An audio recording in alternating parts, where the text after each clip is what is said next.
We are in the Bhagavatam 10:4-18. Na ma shochatam mahabhagha atmajan swakritan bhujaha jantavo na sadaikatra daivadhina tadasate. O great souls, your children have suffered their own misfortune. Therefore, please do not lament for them. All living entities are under the control of the Supreme, and they cannot always live together. So, Kamsa speaking philosophy. What do we say? Devil cites scripture. Kamsa is speaking philosophy out of all people.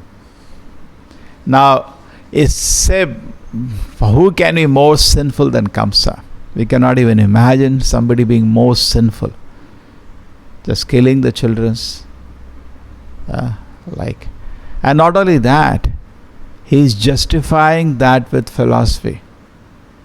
Even more dangerous. Deva Bhaktisiddhanta Prabhupada used to say that my disciples will become most dangerous people on earth when they misuse this philosophy. Because Vaishnava means there is much more details, and everything can be justified by a sinful activity. And by some kind of stupid philosophy, we can justify anything.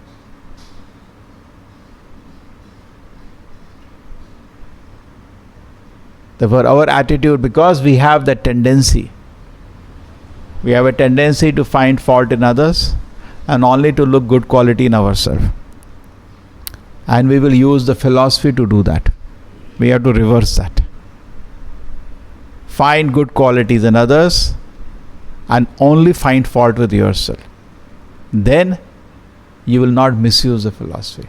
Correct? Otherwise we will twist the philosophy, because our tendency in this world is rat race. Rat race means I am better than the best. So we will misuse the philosophy in the spiritual realm to justify whatever I am doing is great. And to ourselves, I'll never find any fault.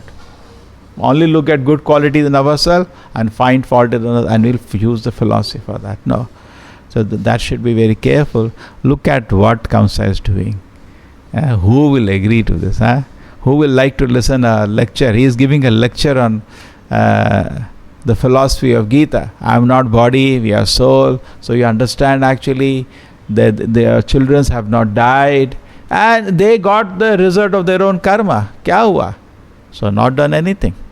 So we have to be very careful not to justify any activity with nonsense philosophy.